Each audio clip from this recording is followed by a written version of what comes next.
災害の影響もあったのだろう。宇治のように呪霊が湧いた。その夏は忙しかった。昨年頻発した。 Cerita ini dimulai dengan memperlihatkan Geto yang sedang berjalan menelusuri lorong, dan dia bergumam bahwa semakin hari roh jahat berkeliaran sehingga harus dilakukan pensucian terhadap roh jahat. Di sisi lain, Utahime dan juga Mei berada di perjalanan menuju kediaman rumah hantu yang harus disucikan. Lantas Mei berkata kalau awalnya rumah tersebut merupakan tempat tinggal dari presiden perusahaan restoran besar Yakiniku. Namun beberapa waktu yang lalu, rumor telah menyebar bahwa terjadi kebangkrutan. Hal tersebut membuat kediaman presidir ditutup bahkan dijadikan sebagai tempat uji nyali. Akan tetapi semua orang yang masuk ke kediaman presidir dinyatakan hilang dan tidak pernah kembali lagi. Faktanya, Mei dan juga Utahime diutus ke rumah hantu untuk melakukan pengecekan. Setibanya di rumah hantu, mereka berpencar mengamati sekitar. Mendadak Utahime kaget mendengar suara gerasa-gerusuk yang membuat dia semakin kepo. Di kesempatan itu, Utahime bersiap memeriksa sekitar, namun sialnya Utahime malah dikejutkan dengan beberapa ekor tikus.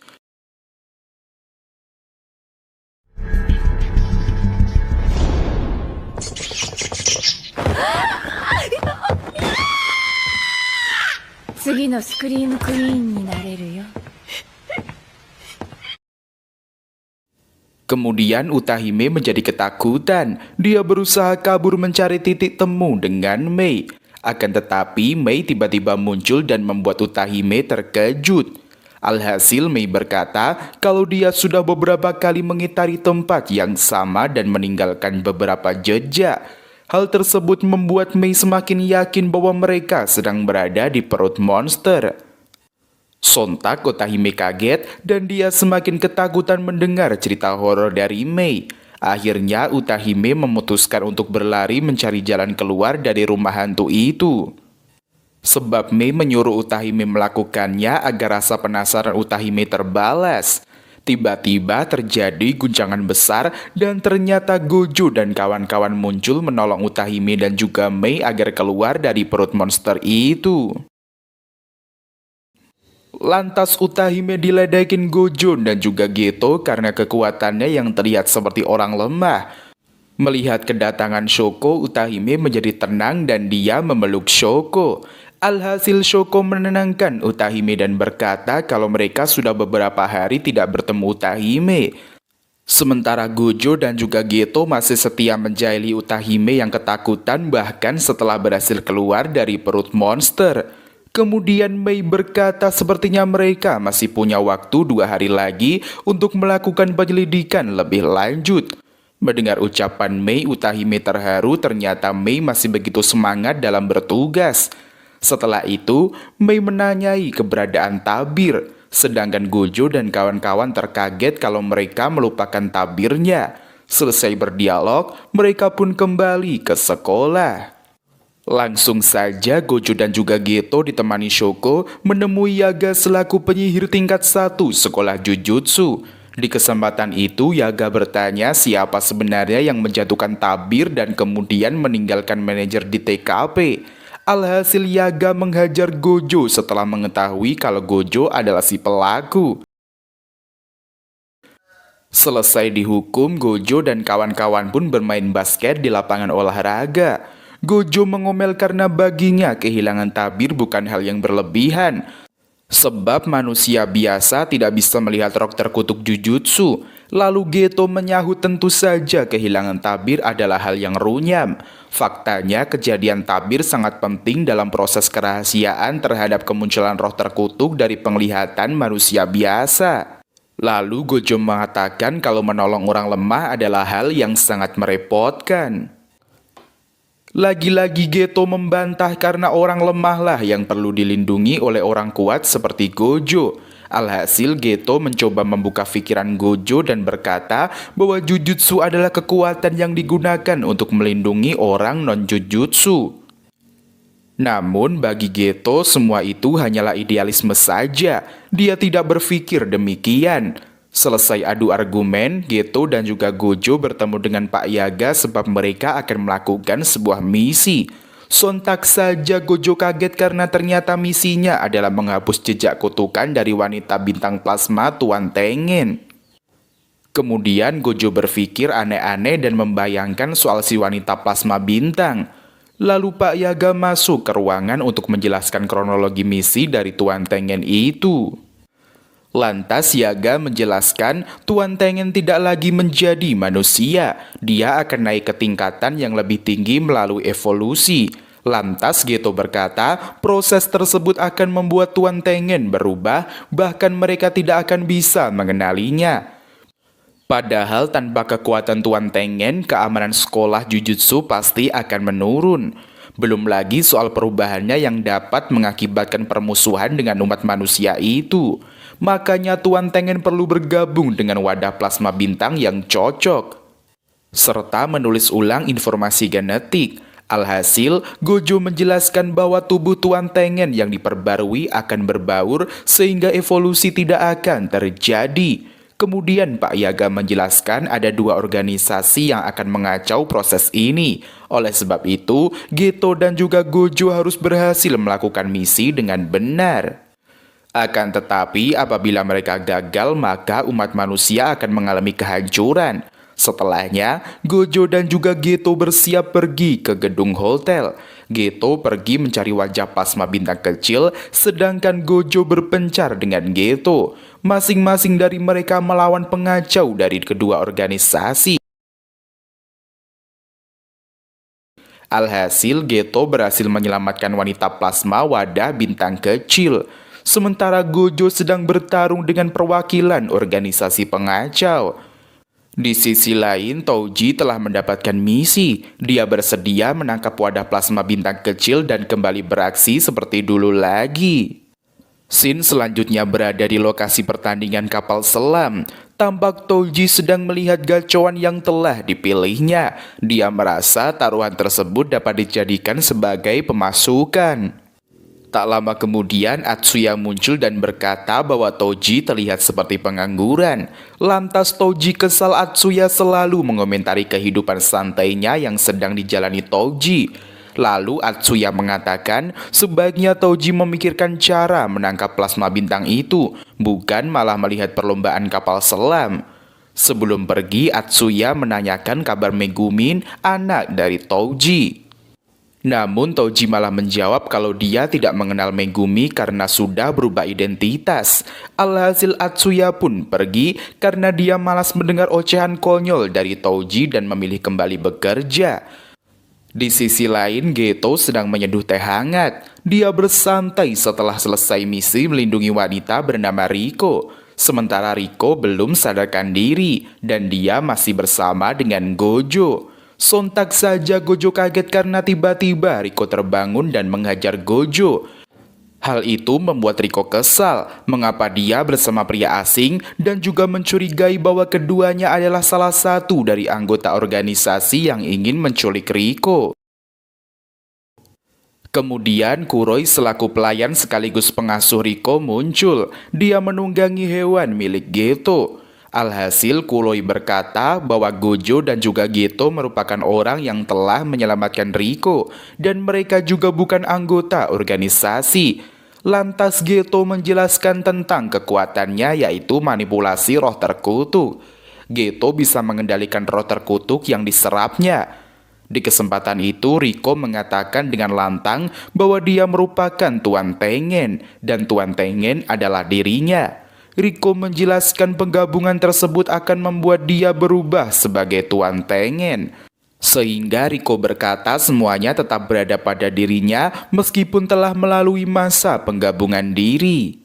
Namun sejak tadi Gojo malah asyik meminta pendapat Geto soal wallpaper HP miliknya. Sontak saja Riko kesal, ternyata mereka sama sekali tidak mendengarkan ocehannya. 井上和歌聞けあの喋り方だと友達もいないじゃろう。快く送り出せるのじゃ。Sehingga Riko pun mengamuk badai. Lalu Geto dan juga Gojo menyadari bahwa Riko tidak punya teman karena berdialog dengan asal seperti orang aneh. Mendadak Riko pun sadar kalau dia telat pergi ke sekolah. Dengan sigap Riko kabur dan pergi ke sekolah. Kemudian Gojo dan kawan-kawan mengobrol ditemani oleh Kuroi. Ternyata Gojo dihubungi oleh Pak Yaga. Gojo kesal karena tiba-tiba Yaga meminta Riko melakukan hal yang diinginkannya. Sebab itu merupakan perintah dari Tuan Tengen. Padahal menurut Gojo membiarkan Riko ke sekolah adalah hal yang runyam. Setelah menutup telepon, Gojo dan juga Geto mengobrol. Geto mengatakan bahwa keselamatan Riko adalah landasan tertinggi bagi sekolah mereka. Apalagi adanya Tuan Tengen dapat melindungi sekolah. Alhasil Geto berkata kalau mereka harus membiarkan Riko lebih lama menghabiskan waktu dengan teman dan juga keluarga.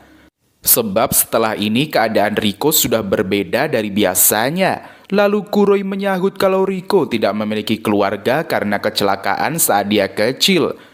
Kemudian Geto berkata, berarti Kuroi merupakan keluarga bagi Riko yang sedari kecil menggantikan posisi kedua orang tua Riko.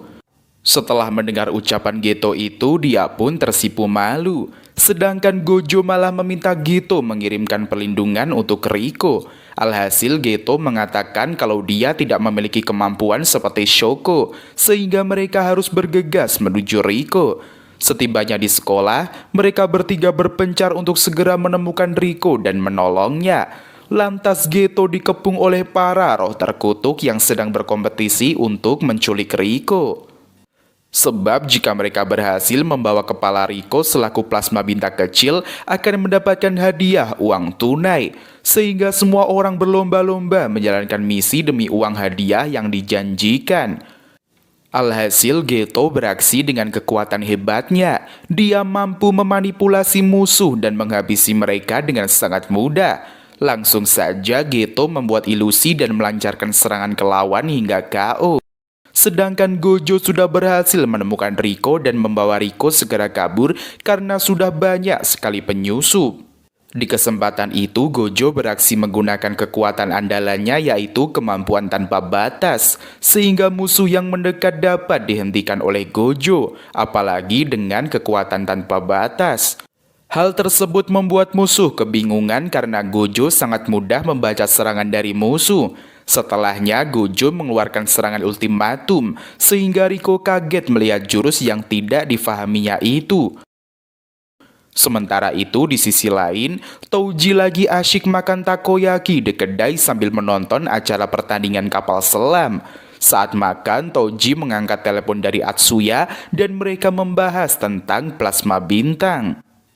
Alhasil, Touji berkata akan sulit bagi mereka untuk menyentuh plasma bintang karena Gojo Satoru sangat kuat. Apalagi Gojo mempunyai teman yang cukup hebat seperti Geto.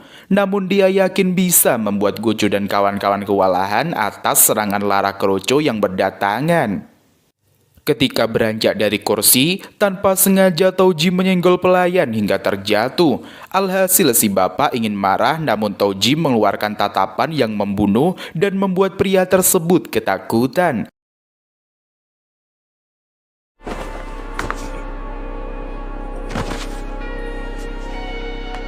Ya, nonton. Lalu Touji meninggalkan kedai sembari berkata kepada Atsuya kalau dia ingin uang miliknya dikembalikan dengan utuh. Selanjutnya Riko kaget melihat notifikasi dari HP-nya. Langsung saja Riko membuka pesan dan dia syok mengetahui Kuroi ditangkap oleh organisasi lain. Hal tersebut tentu membuat Riko sangat khawatir. Dia dan Gojo kemudian bergegas menuju Geto. Alhasil Geto meminta maaf karena kelalaiannya Kuroi berhasil diambil oleh lawan sebagai umpan. Sebab ketika ingin membantu Kuroi melawan musuh, Geto dipaksa pergi menemui Riko. Kemudian Gojo dan juga Geto memikirkan cara agar bisa menolong Kuroi. Lantas Gojo berkata kalau mereka harus menukar Riko dengan Kuroi agar keadaan Kuroi selamat. Namun tentunya Riko palsu yang akan ditukarkan, sedangkan yang asli akan diamankan. Namun Riko menolak dan bersikeras ikut ke tempat pertukaran karena dia ingin menemui Kuroi sebelum proses penggabungan menjadi Tengen. Riko ingin mengucapkan salam perpisahan dengan Kuroi sebelum penggabungan itu. Lalu Gojo berkata kalau terjadi sesuatu dengan penyelamatan Kuroi, si Riko harus menyerah. Kemudian Riko berkata kalau dia tetap ingin menemui Kuroi untuk terakhir kalinya. Alhasil Gojo dan kawan-kawan bergegas bersiap berangkat ke TKP untuk melakukan penukaran target. Setelah misi petukaran selesai, Gojo dan kawan-kawan berlibur di pantai untuk mengistirahatkan pikiran sembari relaxing. Tampak Gojo dan juga Riko bermain di pantai. Mereka berlarian ke sana kemari menghabiskan waktu bersama-sama. Sementara Geto dan Kuroi mengobrol sambil mengamati Gojo dan Riko. Kemudian Kuroi berkata kalau dia sangat malu karena dikalahkan dengan mudah oleh anggota organisasi lain. Padahal Kuroi sudah berlatih supaya menjadi lebih kuat, namun ternyata dia dengan mudah dikalahkan. Lalu Geto mengatakan kalau Kuroi tidak boleh bersedih, lagian keadaan sudah kembali seperti semula lagi. Lantas Geto mengajak Gojo bersiap karena waktu berjalannya misi sudah hampir tiba. Mendengar ucapan Geto membuat Riko bersedih. Dia masih ingin bersenang-senang di pantai itu. Akan tetapi Riko kembali bahagia karena Geto berkata kalau mereka masih punya waktu liburan sehari lagi. Selesai mengobrol, mereka pun menaiki sampan untuk segera kembali. Setelahnya mereka telah melewati hari ketiga pengawalan Riko sebelum proses penggabungan. Keesokan harinya, Gojo dan kawan-kawan berjalan-jalan. Tiba-tiba saja Gojo diserang oleh Touji menggunakan pedang hingga terluka. Sontak saja Geto kaget karena temannya mendadak diserang oleh Touji dan membuat Geto shock. Alhasil Geto mengeluarkan Master Roh terkutuk miliknya untuk menyerang Touji. Kemudian Gojo meminta Geto untuk segera mengantarkan Riko menuju tempat penggabungan dengan Tuan Tengen. Awalnya Geto menolak, dia takut Gojo terluka dan tidak berhasil menyusul mereka. Namun Gojo meyakinkan Geto untuk secepatnya pergi. Langsung saja Geto membawa Riko dan juga Kuroi dari TKP menuju markas penggabungan. Setelahnya Gojo dan Touji pun beraksi. Mereka saling menyerang satu sama lain. Akan tetapi sejak tadi Gojo kebingungan membaca serangan dari Touji. Alhasil Gojo pun kewalahan menghadapi Touji. Dia sama sekali tidak mengenali serangan yang digunakan oleh Touji. Di kesempatan itu, Touji bersiap mengajar Gojo sambil melancarkan seluruh jurus andalan. Hal tersebut membuat Gojo terluka parah. Tubuhnya mengalami cedera akibat serangan Touji. Setelah mengalahkan Gojo, dia pun bergegas pergi menuju Riko untuk menghabisinya. Sementara Geto dan kawan-kawan telah tiba di TKP. Sebelumnya Riko mengucapkan salam perpisahan kepada Kuroi. Alhasil keduanya pun menangis terseduh-seduh karena perpisahan mereka. Lalu Riko curhat dengan Geto. Dia masih ingin menikmati kebersamaan dengan temannya dan juga Kuroi. Mendengar curhatan Riko membuat Geto iba. Dia pun memutuskan untuk menenangkan Riko agar kembali ceria lagi. Sontak saja Geto kaget karena tiba-tiba kepala Riko ditembak dan Riko tergeletak di bawah tanah.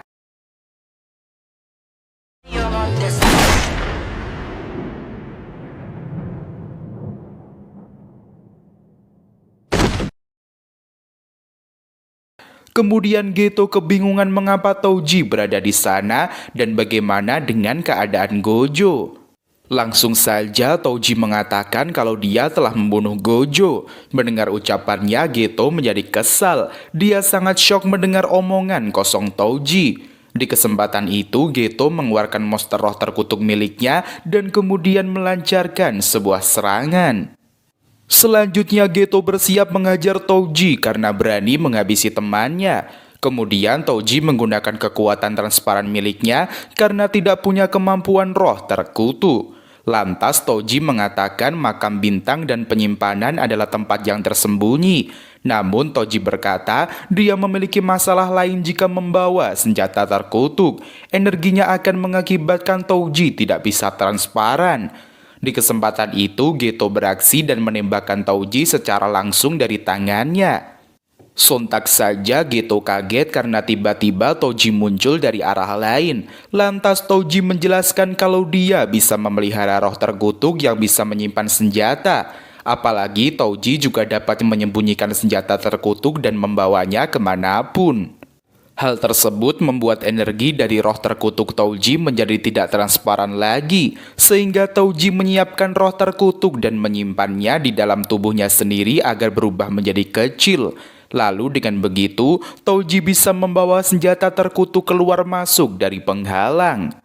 Sementara Geto masih mengamati pergerakan dari Touji supaya dapat menyerang. Kemudian Touji mengatakan tidak ada gunanya jika Touji tidak mempertahankan transparasi. Lantas Geto kesal mendengar ocehan dari Touji yang terus mengucapkan kekuatan dari dirinya. Di kesempatan itu Geto bertanya bagaimana cara Touji masuk ke makam bintang.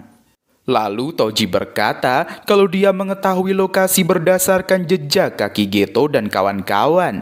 Alhasil Geto bertanya apakah Touji bertemu dengan Kuroi di luar. Dengan santai Touji menjawab kemungkinan Kuroi telah tewas dihabisinya. Sontak saja Geto terkejut mendengar ucapan dari Touji, sehingga dia pun bersiap menyerang. Dikarenakan sudah sangat kesal, Geto pun melancarkan serangan. Dia bertaruh dengan Touji secara terbuka tanpa sembunyi-sembunyi.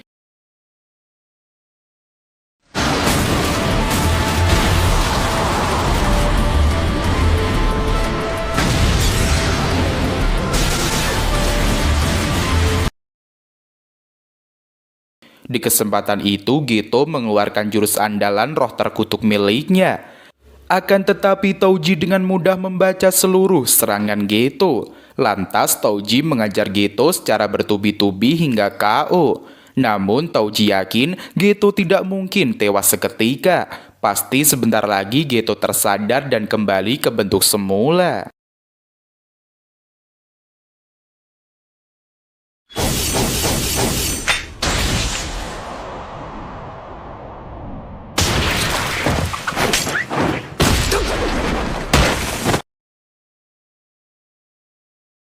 Langsung saja Touji pergi sambil membawa jasad dari Riko untuk diserahkan kepada Sonoda, ketua grup religius bintang.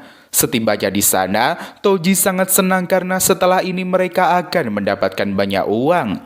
Tampak Sonoda memandang jasad Riko dan berkata bahwa Tuan Tengen sangat bodoh karena ingin menggabungkan diri dengan wajah lemah seperti Riko. Lantas Sonoda berkata bahwa hubungan dunia penyihir dan perusahaan religius sangat parah, sehingga asosiasi wadah waktu dari grup religius bintang ingin memposisikan diri sebagai non-jujutsu. Kemudian Sonoda mengangkat Riko dengan kain putih. Dia sangat kesal karena Tuan Tengen ingin bergabung dengan wanita kotor seperti Riko. Akan tetapi Sonoda juga merasa tidak perlu ikut campur atas urusan para penyihir, sebab mereka akan menyerang dengan brutal kalau idealisme telah diganggu oleh orang lain. Setelahnya Touji dan Atsuya bergegas pergi karena selesai melakukan urusan dengan Sonoda. Di perjalanan, Touji mengajak Atsuya makan malam bersama dari hasil uang yang mereka peroleh. Akan tetapi Atsuya menolak sebab dia masih memiliki urusan lain dan tidak bisa pergi dengan Touji, sehingga Touji pun merasa murung. Tiba-tiba dia kaget karena Gojo muncul di hadapannya. Lantas Touji menyadari bahwa Gojo menggunakan jurus pembalik kutukan. Alhasil Gojo menjelaskan cara dia menggunakan jurus pembalik itu agar Touji tidak berhasil mengalahkannya. Hal tersebut membuat Touji kebingungan karena Gojo sangat hebat. Langsung saja Gojo menjelaskan saat Touji menebas leher Gojo, dia menggunakan kekuatan pembalik kutukan.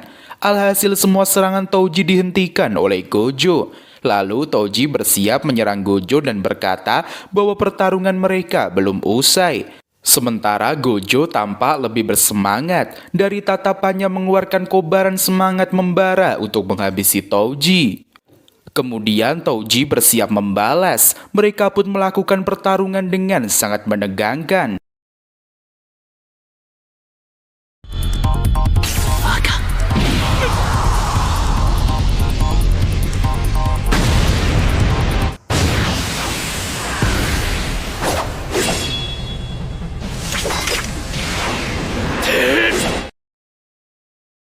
Lantas Toji kewalahan menghadapi kekuatan prima terbaru milik Gojo. Dengan santai Gojo menyerang secara bertubi-tubi. Sontak saja Toji kaget melihat jurus-jurus epik yang dikeluarkan oleh Gojo. Langsung saja Gojo menyerang, sementara Toji semakin bersemangat dan memperkuat jurusnya. 挙式紫いつもの自分を曲げちまった Setelah berhasil mengalahkan Toji, dia pun bergegas masuk. Lalu Gojo menjemput Riko dan menggendong Riko menuju acara penggabungan. Ketika sampai di TKP, Geto shock melihat Gojo yang masih hidup. Dia sangat senang bertemu temannya lagi. Langsung saja mereka pun memulai ritual. Gojo mempersembahkan Riko dan akhirnya tugas pun beres. Sementara Geto masih kebingungan. Dia merasakan hawa yang berbeda dari Gojo. Selanjutnya diperlihatkan Geto yang sedang mengingat momen bersama Gojo dan juga Shoko. Tampak Gojo sedang berlatih ditemani oleh Shoko dan juga Geto. Lantas Shoko kaget melihat jurus yang digunakan Gojo saat menerima serangan kiriman dari Shoko dan juga Geto. Kemudian Shoko bertanya mengenai jurus ajaib Gojo. Lantas Geto menjelaskan bahwa Gojo menggunakan pemilihan target otomatis untuk teknik terkutuk. Lantas Gojo berkata bahwa dirinya merupakan target, namun selama ini dia melakukan secara manual dan sekarang menjadi otomatis. Dengan begitu, teknik terkutuk tanpa batas bisa dipertahankan dengan sumber daya yang sangat minimal. Dan dia berkata jika masih berada dalam jangkauannya, teknik terkutuk pembalik akan terus aktif. Setelahnya terlihat Gojo dan juga Geto yang masih mengobrol.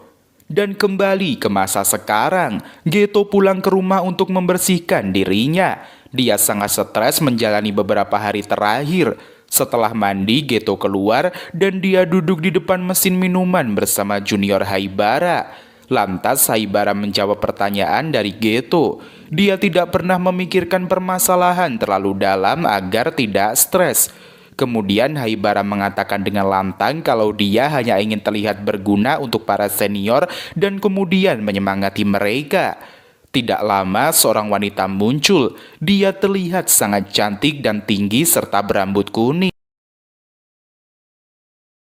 Lantas Haibara pergi meninggalkan kedua insan karena mereka akan mengobrol. Di kesempatan itu Yuki mengatakan kalau Haibara merupakan junior yang manis dan lucu. Lalu Geto menyahut harusnya Haibara lebih waspada menilai orang lain. Alhasil Geto menyadari bahwa Yuki merupakan penyihir kelas atas, namun jarang mendapatkan misi serta orang yang tidak berguna dan bermalas-malasan. Lalu Geto dan Gojo melihat keadaan Minami yang sangat kritis karena terluka saat melakukan tugas. Selang beberapa waktu Geto pun sudah tidak tahan dan dia harus melakukan sesuatu agar keadaan membaik. Alhasil Geto mempersiapkan segala sesuatu untuk menghabisi warga desa selaku non-penyihir Jujutsu, sehingga telah tersebar bahwa Geto menghancurkan desa dan melenyapkan semua orang menggunakan teknik manipulasi roh terkutuk. Kemudian Gojo shock mendengar kabar tersebut. Dia menanyakan kepada Pak Guru Yaga, namun Gojo masih belum percaya. Dia terus membantah tuduhan tentang pemfitnahan Geto. Sehingga Gojo ingin menemui Geto untuk menanyakannya sendiri. Di sisi lain, Geto pun bertemu Shoko. Dia memberikan mancis kepada Shoko untuk membakar rokok. Kemudian Shoko kaget melihat kemunculan Geto. Dia bertanya soal rumor yang sedang beredar. Langsung saja Shoko menghubungi Gojo dan mengabarkan bahwa dia sedang bersama Geto. Alhasil Gojo bergegas menemui Geto untuk menanyakan gosip tentang rumor tersebut. Setelah usai mengobrol dengan Shoko, mereka berpencar dan kembali ke tempat masing-masing. Tidak lama Gojo muncul dari kerumunan. Dia berteriak memanggil Geto sembari menanyakan soal pembunuhan para warga. Namun Geto dengan santainya mengatakan kalau dirinya memang membunuh warga desa. Hanya saja Gojo masih belum percaya mengapa Geto tega membunuh orang tua juga. Hal tersebut membuat Gojo kebingungan sebenarnya apa yang terjadi dengan Geto sampai merubahnya menjadi seperti itu. 君は五条悟だから最強なのか。殺したければ殺せ。 Esoknya Gojo bertemu dengan Megumi dan ingin membahas soal Toji selaku ayah Megumi. Namun Megumi menjawab kalau dia sudah tahu apa yang terjadi. Dikarenakan beberapa waktu lalu ibunya juga menghilang dan kejadian terulang kembali. Namun Gojo tidak yakin mengapa bocah SD seperti Megumi begitu bijak. Alhasil Gojo menyadari Megumin begitu dewasa. Sebelum pergi, Gojo berkata dia ingin melihat Megumi menjadi orang yang kuat sehingga bisa melampaui Gojo. Dan hal itu membuat Gojo dekat dengan Megumi sampai dia dewasa. Dan cerita pun bersambung sampai di sini. そこに行けば積み木は幸せになれるのか。それ次第だ。あとは任せなさい。うん